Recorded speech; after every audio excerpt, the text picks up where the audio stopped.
Hello everyone. आज के इस वीडियो में हम एक्सरसाइज 1.4 का क्वेश्चन नंबर 1 स्टार्ट करेंगे। इस क्वेश्चन में क्या करना है आपको, find the union of each of the following pair of sets.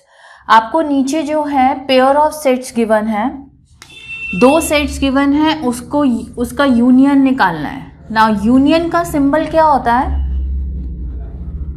Capital U जो होता है, that is the symbol for the union. अब किसी भी 2 सेट्स को का यूनियन कैसे निकालते हैं? उनके एलिमेंट्स को लिखना होता है, सारे एलिमेंट्स को आपको लिखना होता है, ज्वाइन करना होता है। और दूसरी बात का ये ध्यान रखना होता है, जो आपके एलिमेंट्स रिपीटेड हैं उनको सिर्फ एक बार ही सेट के अंदर मेंशन करना होता है। जब आप इन दोनों का यूनियन निकालोगे तो वो अपने आप में एक सेट होगा, जिसको हम कैसे डिनोट करेंगे? X union Y। हम X और Y का यूनियन निकाल रहे हैं, तो हम उसको कैसे लिखेंगे? X union Y is equal to, अब इसके अंदर वो वाले एलिमेंट्स लिखने हैं जो X के एलिमेंट्स भी हैं और Y के भी एलिमेंट्स हैं। पहले हमने X के एलिमेंट्स देखे 1, 2, 3 और 5, इन सबको कंबाइन करके लिख दिया। अब देखिए यहाँ पर 3 जो है वो X में भी आ रहा था और Y में भी, तो आपको उस एलिमेंट को सिर्फ एक बार लिखना है, 2 बार नहीं लिखना, क्योंकि सेट का भी रूल होता है कि आप सेम एलिमेंट को सिर्फ एक बार ही मेंशन करेंगे, 2 बार नहीं। इस तरीके से हम X और Y के एलिमेंट्स को एक साथ एक ही सेट के अंदर मेंशन करते हैं। उसका मतलब होता है कि हम क्या निकाल रहे हैं? उन दोनों सेट का यूनियन। उसी तरीके से सेकेंड पार्ट में देखिए, यहाँ पर 2 सेट्स गिवन है A एंड B। अब हमें इसका यूनियन निकालना है, तो सबसे पहले हम इसमें सिंबल कैसे लिखेंगे? इसको A union B symbolic form में कैसे लिखेंगे? A यूनियन B निकाल रहे हैं हम, विच इज इक्वल टू, अब इसमें भी एलिमेंट्स जो हैं ये दोनों ही सेट हमको रोस्टर फॉर्म में गिवन है, तो रोस्टर फॉर्म में कंबाइन करना बहुत इजी है। दूसरी चीज, ये दोनों ही फाइनाइट सेट्स हैं, तो A यूनियन B में भी हमारे फाइनाइट नंबर ऑफ एलिमेंट्स आएंगे। तो इसके अंदर कौन कौन से एलिमेंट्स आएंगे आपके? सबसे पहले देखिए A 2 बार आ रहा है, बट हम उसको एक बार ही लिखेंगे अकॉर्डिंग टू द रूल कि हम किसी भी एलिमेंट को दोबारा से नहीं लिखते हैं।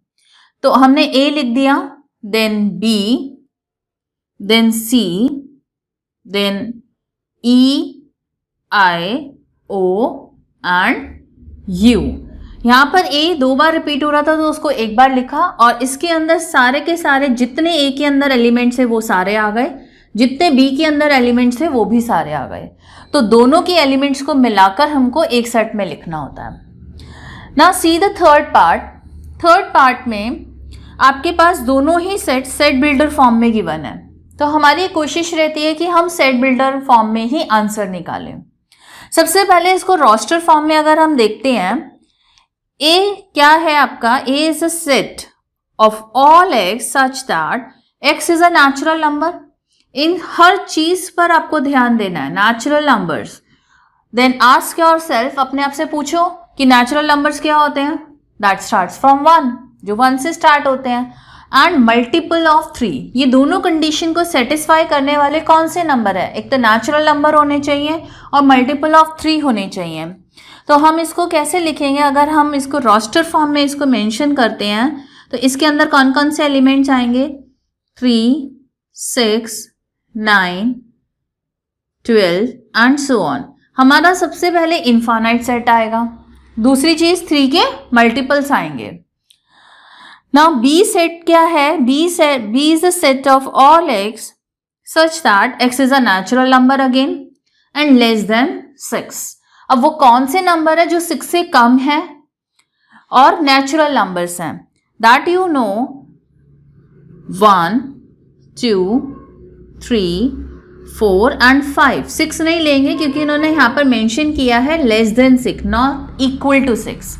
6 के इक्वल नहीं, 6 से कम, और नेचुरल नंबर्स, तो वो नेचुरल नंबर्स 1 से लेकर 5 तक। अब हमें इन दोनों को यूनियन में लिखना है। अब देखिए ये इनफाइनाइट सेट है। अब इन दोनों के एलिमेंट्स को अब ज्वाइन कैसे करेंगे? 3 दोनों में कॉमन आ रहा है। अब इसको हम सेट बिल्डर फॉर्म में ही लिखने की कोशिश करेंगे। तो हम सेट बिल्डर फॉर्म में कैसे लिखेंगे इसको? सबसे पहले वही symbol A union B is equal to. अब इक्वल टू में हम सेट बिल्डर फॉर्म में इसको स्टार्ट कैसे करेंगे? That is equal to the set of all x such that x की क्या क्या वैल्यूज है? एक तो x जो है नेचुरल नंबर्स है, x इज इक्वल टू 1 2 4 5 और सिंबल यूज होता है यूनियन के लिए, एंड यूज नहीं करेंगे यहाँ पर। x की वैल्यूज एक तो ये चारों हैं और x is a multiple of 3। तो x दो कंडीशन सेटिस्फाई कर रहा है। x वो वाले नंबर्स लेने हैं जो कि 3 के मल्टीपल्स हैं। दूसरी चीज x की वैल्यूज 1 2 4 5 भी हो सकती है। तो इन सबको मिलाकर ये दोनों सेट्स के एलिमेंट्स इसके अंदर आ गए। 1 2 4 5, देखो इसमें हमने रिपीटेशन भी नहीं करी, 3 दोनों में आ रहा था तो 3 को मैंने यहाँ पर मेंशन करा, यहाँ पर मेंशन नहीं किया, तो हमने एलिमेंट को भी रिपीटेशन नहीं दी है। Now in the fourth part, दो सेट फिर से गिवन है आपको सेट बिल्डर फॉर्म में। A सेट में क्या लिखा हुआ है? A is the set of all x such that x is a natural number and x जो है 1 और 6 के बीच में है। 1 इंक्लूडेड नहीं है क्योंकि यहाँ पर इक्वल टू का साइन नहीं है, और 6 इंक्लूडेड है। नेचुरल नंबर है तो 1 और 6 के बीच में हमें सिर्फ नेचुरल नंबर्स लेने हैं। 1 और 2 के बीच में जो इनफाइनाइट नंबर्स हैं वो हमें कंसिडर नहीं करने, ओनली हमें नेचुरल नंबर्स पिक करने हैं। तो अगर हम इसकी रोस्टर फॉर्म को देखते हैं तो इसकी जो रोस्टर फॉर्म आएगी वो क्या आएगी? देखिए 1 हमें नहीं लेना, तो कौन सा लेना है? 2 3 4 5 एंड 6 भी लेना है। क्यों? क्योंकि 6 इसमें इंक्लूड है, 1 इंक्लूड नहीं था, हमने नहीं लिखा। अब बी सेट को देखो, this is a set of all x such that x is again a natural numbers. पूरा ध्यान किस पर होना चाहिए कि हमें नेचुरल नंबर्स पिक करने हैं। कौन से? 6 और 10 के बीच में। ना तो 6 इंक्लूड है क्योंकि इक्वल टू का साइन नहीं है, ना ही 10 इंक्लूड है क्योंकि इक्वल टू का साइन नहीं है। तो इसके अंदर आपके पास एलिमेंट्स क्या क्या आएंगे? 7 8 9। ठीक है, तो अगर हम इसका यूनियन निकालेंगे तो हम उसको कैसे लिखेंगे? See A union B is equal to, अगर हम इसमें रोस्टर फॉर्म में ही लिखते हैं तो कैसे लिखेंगे? इसके अंदर कौन कौन से एलिमेंट्स हैं? 2 3, ये वाले एलिमेंट्स आ गए जहां पर रिपीटेशन भी नहीं है। हम इसको दूसरी तरीके से भी लिख सकते हैं, मैंने आपको अभी बताया था, क्योंकि आपका A और B दोनों सेट बिल्डर फॉर्म में है तो हम आंसर भी सेट बिल्डर फॉर्म में लिखने की कोशिश कर सकते हैं। ठीक है, तो यहां पर हम कैसे लिखेंगे A यूनियन B को? That is the set of all x such that, क्या लिखेंगे? अब इसको यूनाइट कैसे करके लिखेंगे? इस एलिमेंट की प्रॉपर्टी क्या है? ये सारे नेचुरल नंबर्स हैं जो कि 1 और 10 के बीच में है, और 1 और 10 इंक्लूड नहीं है, तो इसको मेंशन कैसे करेंगे? x belongs to natural number. सबसे पहले नेचुरल नंबर्स हम पिक कर रहे हैं, और x की जो रेंज है वो कहाँ से कहाँ तक है? 1 से लेकर 10 तक। अब देखिए यहाँ पर मैंने इक्वल टू का साइन नहीं डाला क्योंकि यहाँ पे ना तो 1 है और ना ही 10 है। ठीक है, तो यहाँ पर आप इसको दूसरी तरीके से भी अगर आप लिखना चाहते हो तो आप इसको ऐसे भी लिख सकते थे कि x की जो रेंज है वो 2 से लेकर 9 तक है, लेकिन यहाँ पर आपको इक्वल टू का साइन डालना पड़ेगा क्योंकि 2 और 9 इंक्लूड है।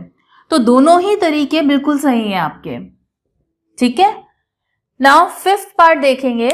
फिफ्थ पार्ट में A में क्या कौन कौन से एलिमेंट्स हैं? 1 2 3, 3 एलिमेंट्स हैं, और B जो है 5 नल सेट है, इसके अंदर कोई भी एलिमेंट्स नहीं है, 0। तो जब आप इसका यूनियन निकालेंगे तो इसको कैसे मेंशन करेंगे आप बाबा? ए यूनियन बी, क्योंकि दोनों के एलिमेंट्स को यूनाइट करना होता है, एक साथ लिखना होता है।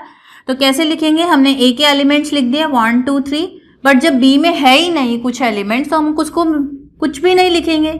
तो ए यूनियन बी आपका क्या आ गया? ए ही आ गया। 1 2 3 तीन ही एलिमेंट्स आएंगे, इसमें कुछ नहीं है तो यहाँ पर भी कुछ नहीं, 5 नहीं लिखना है यहाँ पर 5 का मतलब है कि इसके अंदर कुछ भी एलिमेंट्स नहीं है। तो यहाँ पर आप 1 2 3 मेंशन करेंगे, 5 को साथ में मेंशन नहीं करेंगे। तो इस केस में आपका ए यूनियन बी क्या हुआ? ए सेट ही हुआ। तो इस तरीके से आप यूनियन किसी भी दो सेट्स का, आप दो से ज्यादा सेट्स का भी यूनियन निकाल सकते हैं। ऐसा नहीं है कि हम दो सेट्स का ही यूनियन निकालते हैं। इसी तरीके से आप A union B union C निकाल सकते हैं। उन तीनों के एलिमेंट, जो भी एलिमेंट्स आ रहे हैं उसको क्लब करके एक ही सेट के अंदर लिखना होता है। दूसरी चीज का ये ध्यान रखना होता है, रिपीटेशन नहीं करनी। एक एलिमेंट आपको एक बार ही लिखना है, वो आपका यूनियन आ जाएगा, चाहे वो दो सेट्स का हो चाहे वो 3 सेट्स का हो। इस मेथड से आप इजीली ए यूनियन बी निकाल सकते हैं, सिंबल्स का ध्यान रखते हुए। आई होप ये क्वेश्चन नंबर 1 आपको अच्छे से समझ में आया होगा। इसकी प्रैक्टिस करिए और इससे मिलते हुए क्वेश्चन फिर आप इजीली कर पाएंगे। Thank you everyone.